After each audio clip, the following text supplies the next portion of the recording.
Olá, bem-vindo ao canal Filosofia Sem Rodeios. Meu nome é Bruno Rodrigues e hoje, em nossa investigação filosófica indo direto ao ponto, como sempre, nós iremos discutir o filósofo Nicolau Maquiavel. Ele que é de extrema importância e relevância para a filosofia política, extremamente cobrado em vestibulares e, sobretudo, no Enem. Então vamos discutir sobre ele. Uma das coisas muito importantes dele é que ele quebra a ideia de príncipe bom e virtuoso, separando política da ética cristã. Como assim? O que acontece? A ética cristã foi completamente hegemônica, influenciou muito a Idade Média, sobretudo. Influencia hoje a nossa sociedade atual, mas na Idade Média, basicamente, a ética cristã ela estava em todos os lugares. Ela era extremamente cobrada. A Igreja Católica era extremamente forte na sociedade ocidental dentro desse contexto medieval. E o que acontece? Aqui no início da modernidade, a gente tem Nicolau Maquiavel que escreve na sua obra O Príncipe uma quebra dessa noção de que um bom governante ele deve seguir os padrões da ética cristã. Como assim? A ética cristã, por exemplo, vai dizer que você não pode mentir para alcançar um determinado objetivo. Só que Maquiavel ele vai dizer que, se mentir for necessário para manter o poder no Estado, minta. Um bom governante ele deve mentir. Um bom governante ele deve ter a capacidade de dissimular. Um bom governante ele deve ter a capacidade de fazer aquilo que é necessário sem estar apegado aos valores da ética cristã. E o que acontece nisso? A gente tem a quebra da ideia do príncipe virtuoso, do príncipe bom e virtuoso, e porque justamente Maquiavel ele via a distância entre o ideal e o real. Ele via que muitos filósofos políticos eles tentavam idealizar um governo ideal, tentavam idealizar as formas que as coisas acontecessem de um modo perfeito, mas aquilo não tinha muita utilidade.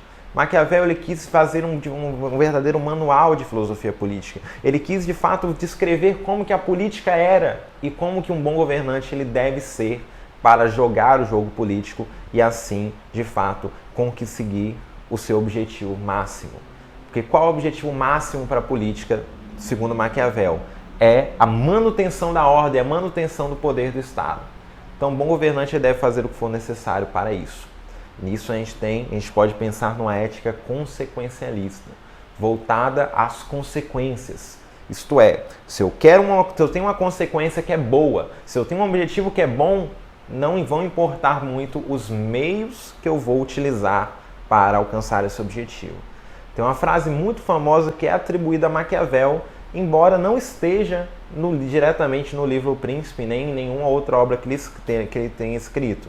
Mas essa frase, ela de fato, ela acaba resumindo bem aquilo que Maquiavel está tentando defender aqui no Príncipe, que é os fins justificam os meios. O que isso significa? Eu tenho um fim bom, então meu fim bom justifica o meio que muitas vezes não vai ser o mais interessante, segundo a visão da ética cristã, mas eu tenho essa justificativa a partir desse meu objetivo, que é um objetivo bom. Então, por exemplo, se eu quero manter o poder dentro de um Estado, talvez seja necessário que eu minta, que eu trapaceie, que eu engane, que eu faça coisas que seriam reprováveis segundo uma religião, mas são necessárias. Então, nessa obra, só recapitulando, Maquiavel quer falar como que o príncipe ele deve agir segundo uma política como ela realmente é. Nisso eu separei aqui alguns trechos do Maquiavel que de fato expressam essa ideia. Olha só um trechinho do Príncipe. Em verdade, há tanta diferença em como se vive e como se deveria viver, que aquele que abandone o que se faz por aquilo que se deveria fazer, aprenderá antes o caminho de sua ruína do que o da sua preservação. Deixando de parte, assim, os assuntos relativos a um príncipe imaginário e falando daqueles que são verdadeiros. Então Maquiavel ele não está preocupado em dizer como que seria um bom governante no mundo ideal, no melhor dos mundos possíveis. Maquiavel está preocupado com a política do fato que ela realmente, do jeito que ela realmente é, do jeito que ela realmente acontece, com pessoas reais, não com pessoas imaginárias.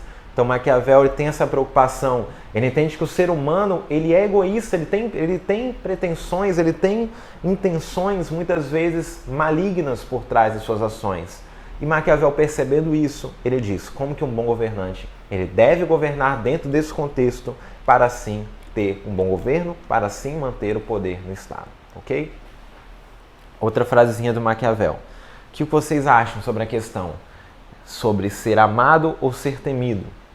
Será que um bom governante ele precisa ser mais amado ou mais temido? O que é mais importante para um governante? Maquiavel ele diz que seria maravilhoso, perfeito, melhor dos mundos possíveis se um bom governante conseguisse ser amado e temido ao mesmo tempo. Seria maravilhoso. Mas ele diz que isso é muito difícil de acontecer. Então, por isso, tendo que escolher entre uma dessas duas coisas, ele escolhe, diz que um bom governante deve ser temido. Mas não vamos ficar apenas nas minhas palavras, vamos ver no próprio texto do Maquiavel. Nasce daí uma questão. Se é melhor ser amado que temido ou ao contrário? A resposta é de que seria necessário ser uma coisa e outra. Mas, como é difícil reuni-las,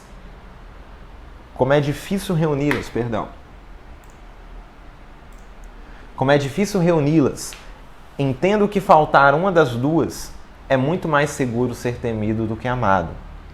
Isso porque dos homens pode-se dizer, geralmente, que são ingratos, volúveis, simuladores, tementes do perigo, ambiciosos de ganho. Então o que acontece? Maquiavel ele observa o homem real e vê os seres humanos reais. Eles são ambiciosos, são volúveis, são simuladores, são problemáticos.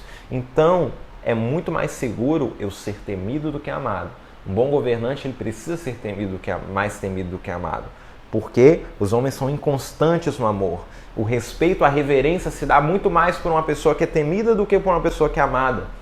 Quando um bom governante é amado, muitas vezes as pessoas, os seus súditos, se aproveitarão desse amor do seu governante e acabarão até abusando, por exemplo, desse amor, acabarão fazendo coisas que desrespeitariam o governante, por exemplo.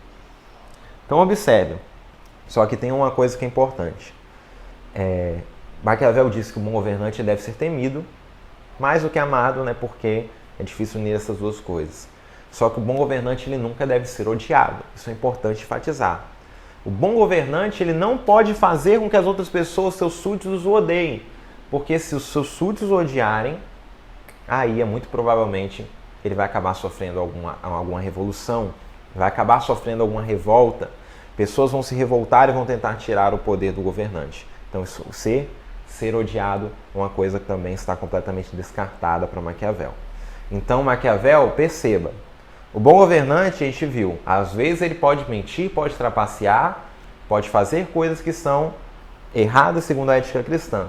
Mas é interessante que na aparência, esse bom governante, ele pareça até mesmo ser uma pessoa completamente ética, que não engane, que não trapaceie, que não faça nada de errado. Justamente para manter a sua aparência, jogando o jogo político assim, e assim não sofrendo revoltas. Então olha só que trecho interessante, vamos ler aqui. Vêem todos o que tu pareces, poucos, porém, o que realmente és. E esses poucos não possuem audácia suficiente para contrariar a opinião dos que têm a seu favor a majestade do Estado. Nas atitudes de todos os homens, sobretudo dos príncipes, onde não existe tribunal a que recorrer, importa apenas o êxito bom ou mau. Trate, portanto, um príncipe de vencer e conservar o Estado. Os meios que empregar serão sempre julgados honrosos e louvados por todos, pois o vulgo se deixa levar por aparências e pelas consequências dos fatos consumados. E o mundo é formado pelo vulgo, e não haverá lugar para a minoria se a maioria não encontre onde se apoiar. Então observe, aqui Maquiavel está defendendo a questão da aparência. O que acontece? Embora o bom governante ele possa mentir, possa trapacear, é necessário que ele mantenha uma aparência de que ele não faça isso. E é necessário que ele sempre mantenha sua postura e que sempre conquiste vitórias dentro do seu governo. E assim ele nunca será contrariado e assim as pessoas o respeitarão. Para a gente fechar essa discussão sobre Maquiavel, é necessário que a gente entenda dois conceitos. conceito de virtude e conceito de fortuna. Virtude não é a mesma coisa que virtude segundo a ética cristã. Fortuna não tem nada a ver com dinheiro. A gente precisa entender esses conceitos. Primeiramente, vou falar sobre fortuna. Fortuna aqui, Maquiavel está remetendo à ideia de roda da fortuna. Há uma ideia de coisas que podem acontecer que ele é incapaz de controlar, que um governante é incapaz de controlar. Por exemplo, pensa um governante está lá e acontece um terremoto no seu governo, acontece um desastre. É uma coisa que o governante não era capaz de prever. Mas o bom governante é aquele que possui virtude, que é justamente a força para vencer as adversidades. É a força, é justamente ter virtude, é estar preparado e ter a capacidade de se organizar em qualquer situação. Então, o bom governante é aquele que possui virtude e está preparado para tudo. Dentro do livro do Maquiavel, é ele que diz também que é prudente que os homens, no tempo de bonança, estejam sempre preparados para a tempestade. Que não fiquem na bonança e simplesmente esqueçam das possíveis adversidades que possam vir. Mas o bom governante é aquele que está sempre preparado para qualquer coisa. Então, essas são as bases do pensamento do Maquiavel no Príncipe. Maquiavel tem um pensamento muito mais extenso. Tem um pensamento, ele defende, por exemplo, a questão do republicanismo. Tem muitas outras coisas que são relevantes em Maquiavel, mas, de modo geral, isso aqui acaba sendo o mais importante e acaba sendo o que é cobrado nas provas e nos vestibulares. Espero que tenha ficado claro para vocês. Quaisquer dúvidas, vocês podem perguntar, perguntem, comentem aqui embaixo, mandem alguma mensagem no Instagram, verifiquem se estão inscritos nesse canal e agradeço demais pela sua atenção. Obrigado.